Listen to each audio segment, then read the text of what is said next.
चलिए आज की वीडियो में आप सभी का बहुत बहुत स्वागत है। तो आज की वीडियो में हम पढ़ने वाले हैं फल तथा इसके प्रकार, कितने प्रकार के फल होते हैं, किस किस प्रकार के इसमें टाइप्स दिए गए, तो उन सबको आज हम इस वीडियो में पढ़ने वाले हैं। और हम पढ़ रहे हैं class 12 biology chapter number 1 sexual reproduction in flowering plant, पुष्पीय पातों में लैंगिक जनन। तो देखिए आज की वीडियो में शुरू करते हैं हम हमारा टॉपिक आज का फल।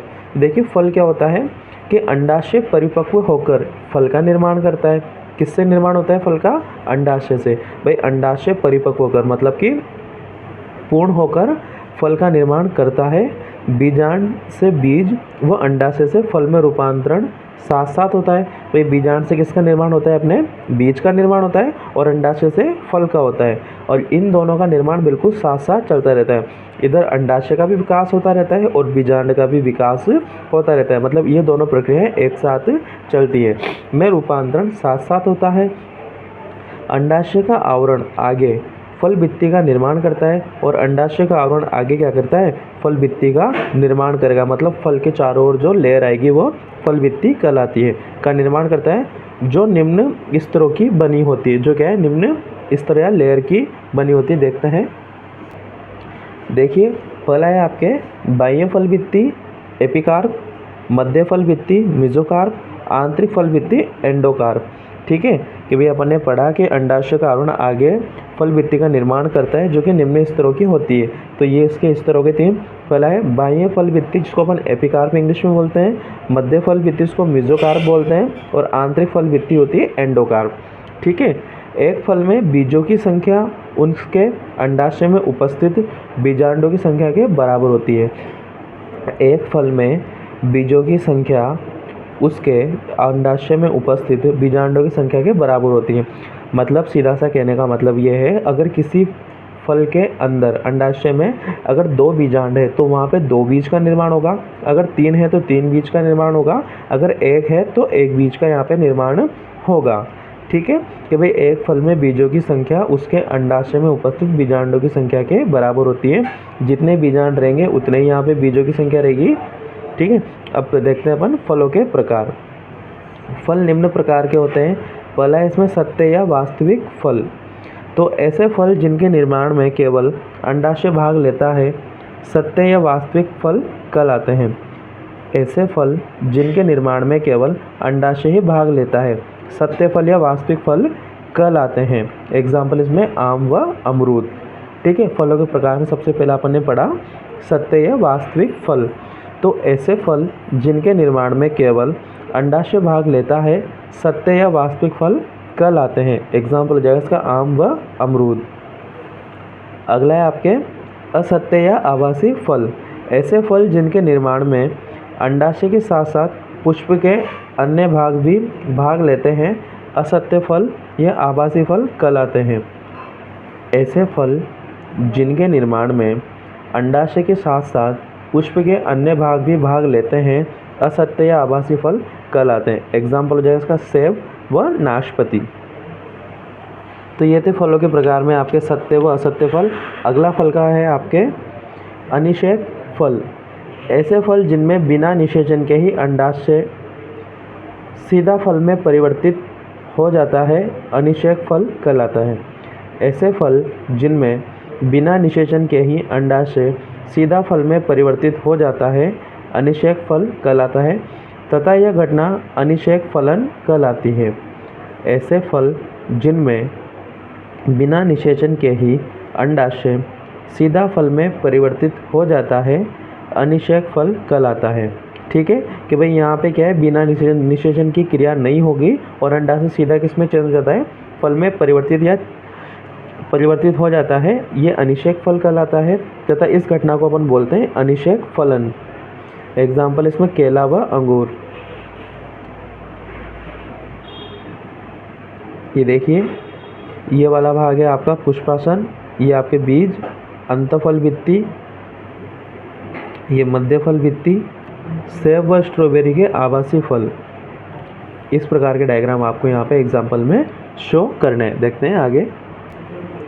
देखिए अगला टॉपिक है अपने पास बीजांड से बीज में होने वाले परिवर्तन। तो देखिए बीजांड से बीज में क्या क्या परिवर्तन होते हैं, तो यहाँ पे एक अपने सारणी के द्वारा समझते हैं। इधर आपके बीजांड वाला भाग है और ये आपके बीज, ठीक है। तो देखिए बीजांड में जब अध्यावरण है तो अध्यावरण बीज में क्या हो जाएगा, ये बीज चोल हो जाएगा। बाह्य अध्यावरण बाह्य बीज चोल जिसको टेस्टावन बोलते हैं।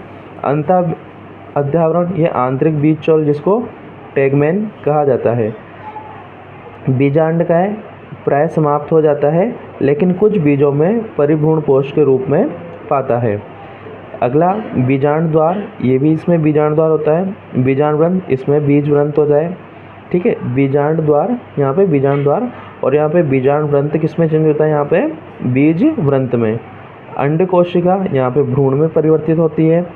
ध्रुवीय या केंद्रीय कोशिका ये भ्रूणपोष में चेंज होती है। प्रतिमुखी कोशिका जो कि क्या हो जाती है, नष्ट हो जाती है, और सहायक कोशिका जो भी नष्ट हो जाती है। क्या अगला टॉपिक है हमारा असंजनन। देखिए असंजनन यह अलैंगिक जनन का एक प्रकार है। तो क्वेश्चन आ जाए असंजनन किस प्रकार का जनन है, तो आपको लिखना है वहाँ पे कि यह अलैंगिक जनन का एक प्रकार है जो लैंगिक जनन का अनुहरण होता है। क्या ठीक है, मतलब कि नकल या कॉपी अपन इसको बोल सकते हैं। पादपों में बिना निषेचन व बिना अर्धसूत्री विभाजन के भ्रूण या बीज निर्माण की प्रक्रिया असंजनन कहलाती है। यह अलैंगिक जनन का एक प्रकार है जो लैंगिक जनन का अनुहारक होता है। पादपों में बिना निषेचन व बिना अर्धसूत्री विभाजन के भ्रूण या बीज निर्माण की प्रक्रिया असंजनन कहलाती है। एग्जाम्पल घासों या एस्टेरेसी कुल जिसको सूरजमुखी। असंजनन विधि से उत्पन्न पादप असंजनित पादप कहलाते हैं। असंजनन विधि से उत्पन्न पादप असंजनित पादप कहलाते हैं। ये निम्न प्रकार के होते हैं।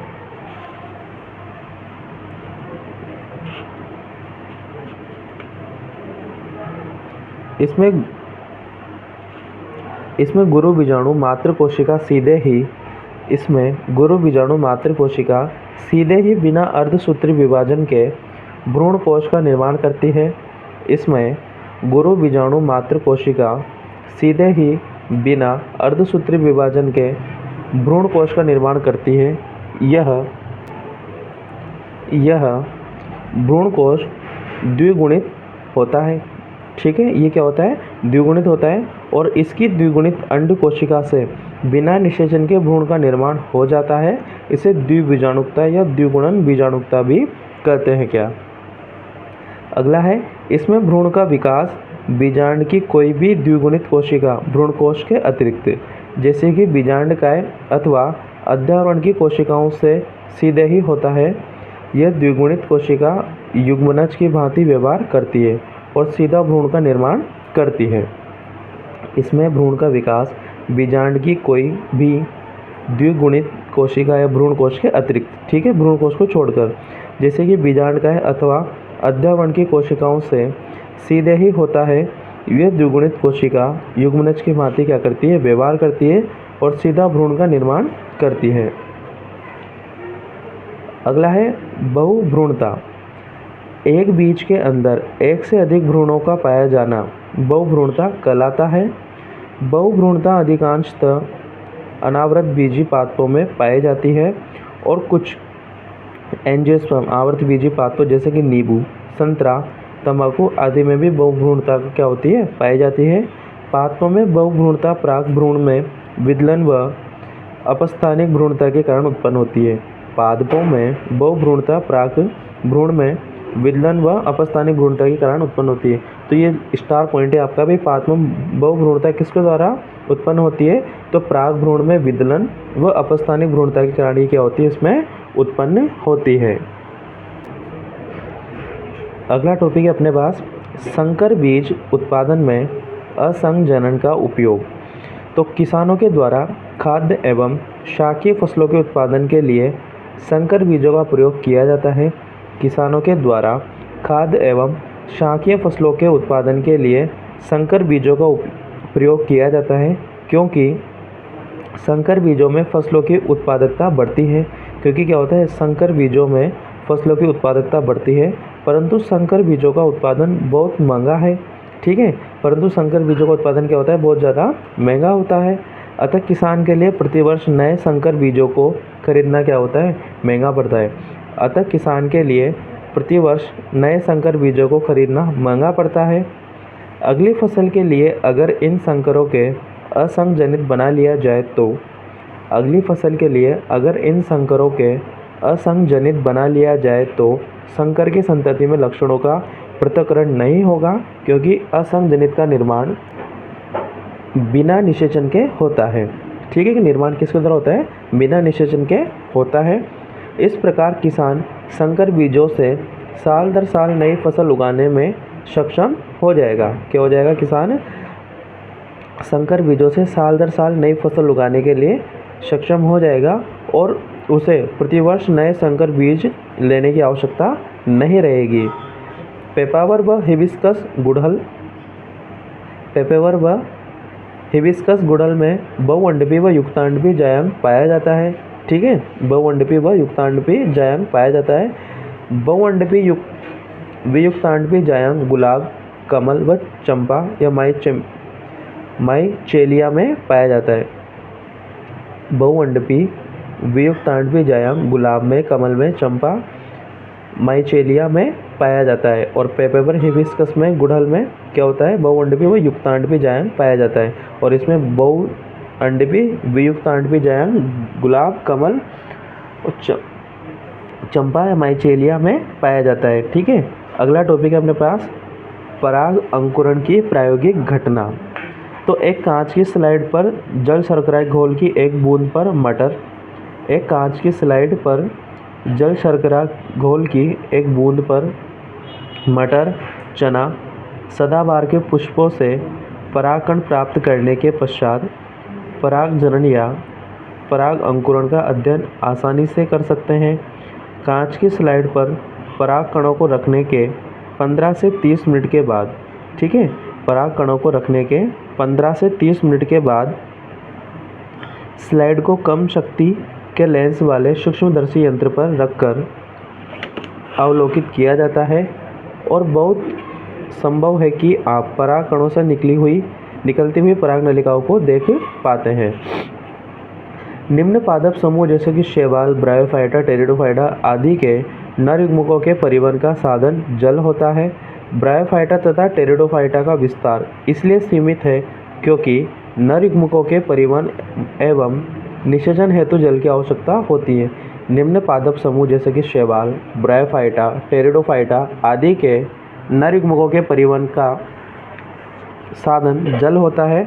ब्रायोफाइटा तथा टेरिडोफाइटा का विस्तार इसलिए सीमित है क्योंकि नर युग्मक के परिवहन एवं निषेचन हेतु जल की आवश्यकता अपने के लिए क्या होती है। अगला स्टार पॉइंट है आर्किड के फल के अंदर असंख्य बीज पाए जाते हैं। इसी प्रकार कुछ परजीवी पादप ओराबैंकी व स्ट्राइगा में अधिक संख्या में बीज पाए जाते हैं। सबसे छोटे बीज आर्किड में बनते हैं जो पादप जगत में सबसे हल्के होते हैं, अतः इन्हें डस्ट बीज भी कहते हैं। सबसे छोटे बीज आर्किड में बनते हैं जो पादप जगत में सबसे हल्के होते हैं, अतः इन्हें डस्ट बीज भी कहते हैं। क्या, आवर्त बीजी पादपों का जीवन चक्र। और इसी के साथ ही हमारा चैप्टर भी इस टॉपिक के साथ यहीं पे समाप्त होता है। देखिए आवर्त बीजी पादपों का जीवन चक्र।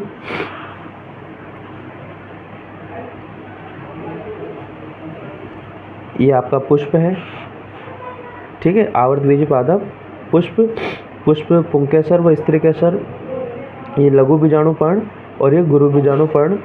पुंकेसर यहाँ पे परागकोश में आगे की ओर जाएगा और ये स्त्रीकेसर अंडाशय की ओर। फिर ये लघु बीजाणुधानी में प्रवेश करता है और ये गुरु बीजाणुधानी मतलब कि बीजाणु में प्रवेश करेगा, यहाँ से गुरु बीजाणु में, और ये लघु बीजाणु मतलब कि परागकण में। गुरु बीजाणु आगे जाकर मादा युग्मकोद्भिद और लघु बीजाणु परागकण आगे जाकर नर युग्मकोद्भिद। यहाँ से ये नर युग्मकोद्भिद दो नर युग्मक में हो जाते हैं चेंज, और मादा युग्मकोद्भिद अंड कोशिका या मादा युग्मक में या केंद्रीय शेल में यहाँ पे परिवर्तन हो जाती है।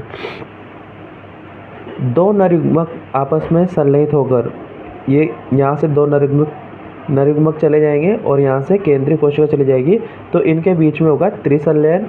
यहाँ से PEN का निर्माण होता है और फिर ये आगे जाकर भ्रूणपोष का निर्माण करती है क्या, और ये आगे जाकर अंड कोशिका व 2 नरयुग्मक युग्मक संलयन करते हैं, जिससे युग्मनज का निर्माण होता है।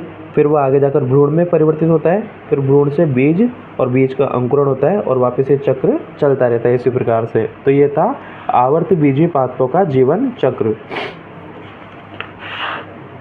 नरयुग्मक उद्भिद का विकास परागकोश में होता है और मादा युग्मक उद्भिद का विकास बीजांड में होता है। इसी के साथ ये आपका चैप्टर फर्स्ट पुष्पीय पादपों में लैंगिक जनन यहीं पर समाप्त होता है। हमने इस चैप्टर की पूरी क्लासें टॉपिक वाइज आपको डाल दी है, तो उसकी प्लेलिस्ट भी आपको मिल जाएगी और इस पूरे चैप्टर के नोट्स आपको हमारे टेलीग्राम चैनल पर मिल जाएंगे।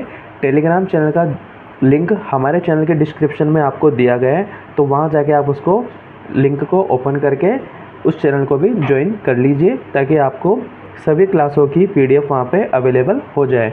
तब तक के लिए धन्यवाद। वीडियो को ज़्यादा से ज़्यादा शेयर कीजिए और चैनल को सब्सक्राइब भी कीजिए।